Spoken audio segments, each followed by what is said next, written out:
Ассалаумағалейкум рахматуллахи ва баракатух. Құрметті жақсылар, бүгін бізде LG Q6 Zinc деген модель келіп тұр. Корейский. Google аккаунтқа түсіп қалған. Google аккаунт құпия сөздерін ұмытып қалған. Қалай ашу керек? Қараңыздар, көрсететін болған.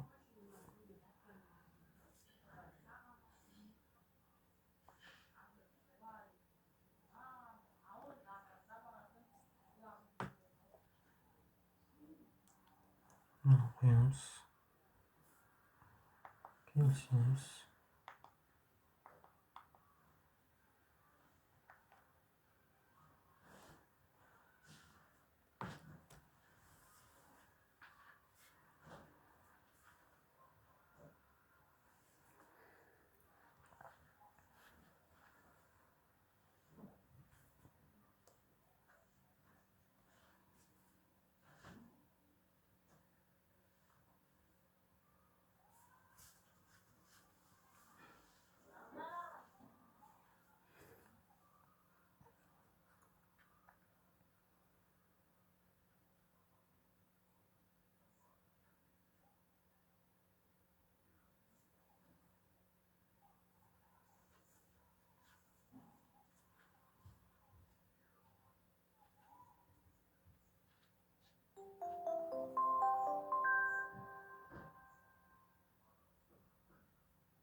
Wi-Fi-ға жалғанамыз.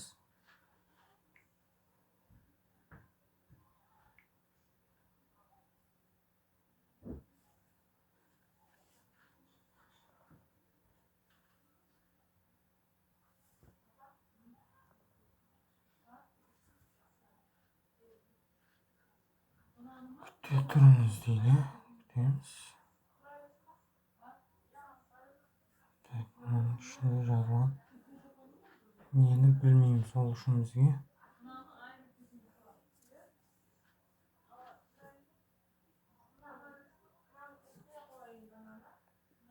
Так, бізге пин-код қойылған. Сим-карта қажет. Сим-картаны саламыз.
сим-код қосылған сим-карта және мынадай Bluetooth қабылдағыш керек болады.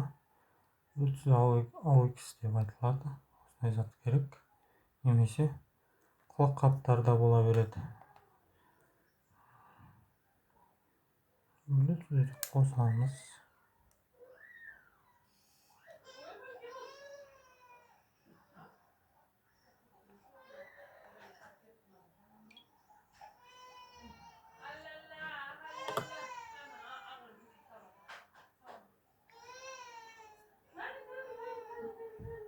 Bluetooth алып, Bluetooth'ге жалғанамыз.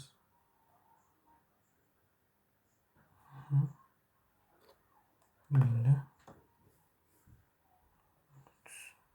жалғанған соң мына батырманы басамыз.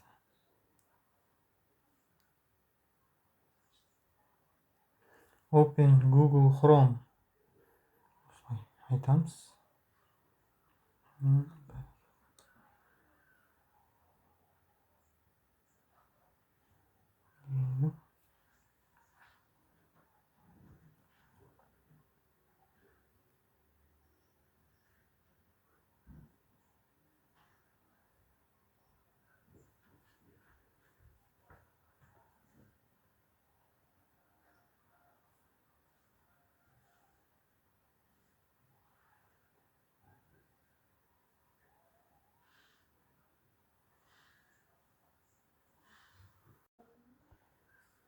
Мына жерден мына сайтқа кіреміз.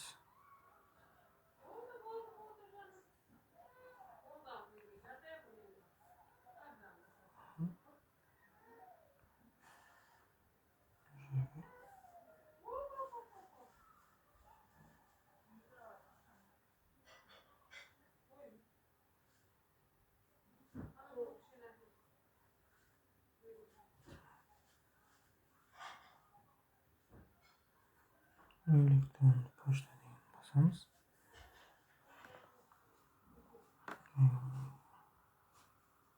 Басамыз. Осы жерге өзіміздің бар действующий жұмыс жасап тұрған электронды поштаны енгізуіміз қажет. Қазір өзімкін енгіземін.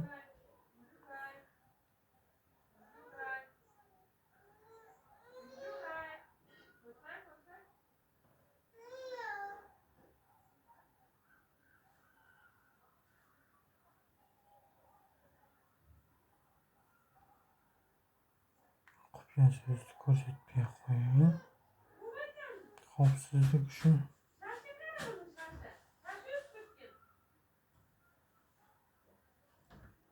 Сосын әрмен қарай батырмасын басамыз. Тағы да жылжимыз алдыға қарай.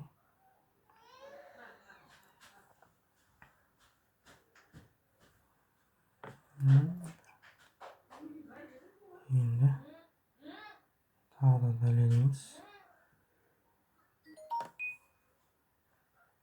Дайын батырмасын басамыз. Бұл жерде келісеміз барлығымен. Разрешить деген батырманы басып шығамыз.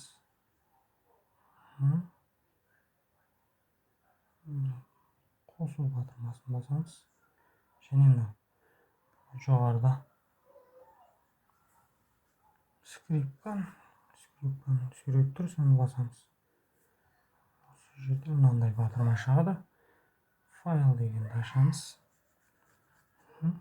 Файлға жаңа Quick Shortcut Marker деген қосымшаны тартуды ұмытып кеттім, бірақ мен флешкеге дайындап қойғам. Сол арқылы орнататын боламыз. Флешканы мынандай құрал жабдықтар арқылы қосатын боламыз. Біздің USB флешкамыз қабылдады. Бізге керегі Quick Shortcut Marker деген осы бағдарлама орнатуымыз керек.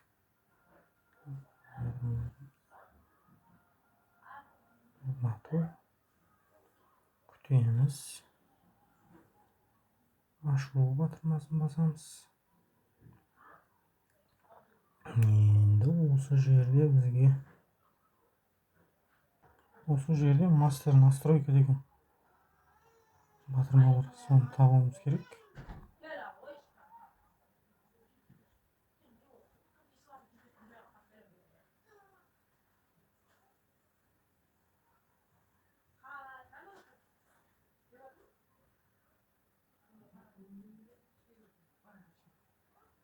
Немесе ағылшын тілінде жазып қоямыз.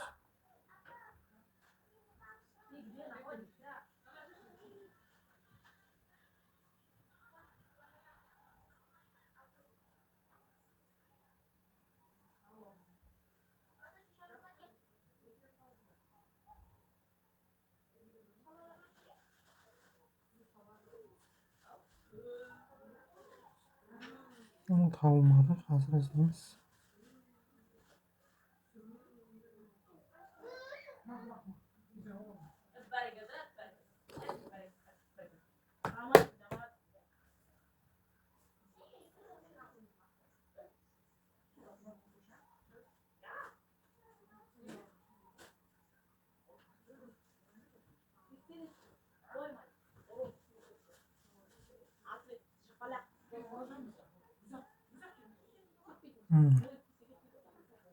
Мына бізде мастер настройка. Осыны басамыз. Екіншісін ашамыз. Осыны батырманы басамыз. Бәрекелді, міне жеңіс деп айтуға болады бұны. Смартфонымыз толығымен қолданысқа дайын десек те болады қазір. Смартфон өздігінен өзі өшіп қосылатын болады. Ол қалыпты жағдай, ешқандай жаман ойға бармаңыз. Өзі осылай қосылатын болады. LG G6 Zinc деген моделімізде. Bluetooth'ымыз ажырады. Енді бізге Bluetooth қажет емес, оны өшіре салсақ болады. Үй жағдайында болғандықтан кішкене камераны ұстап тұру қиындау болып тұр. Олай кетпейсіздер. Жұмыста қол босамағандықтан осылай үй жағдайында видео түсіруге тура келді. Видео ұнаса лайк басып, пікір қалдырып, арнама тіркелуді ұмытпаңыздар. Тағы да пайдалы ақпараттар саламын деген ойдамын. Мінекей біздің смартфон қосылуда. Енді мына қосымшаны алып тастасақ болады. Бізге қажет емес бұл. Біз енді көретін боламыз қалай біздің смартфонымыз ешқандай бұғатсыз, ешқандай Google есептік жазбасын сұрамайтындай болуы керек. Соны есептік жазба алып тасталғанына көз жеткізейік.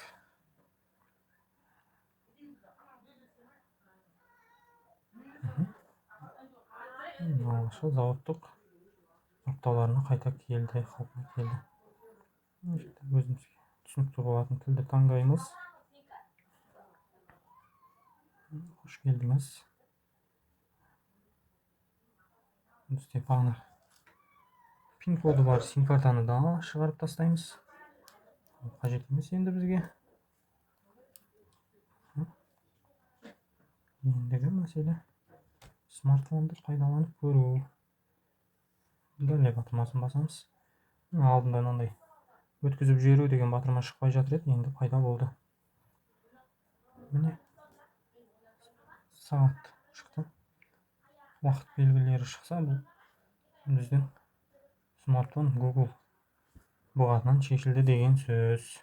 Әрмен қарай өткізіп жіберу. Тағы келісеміз.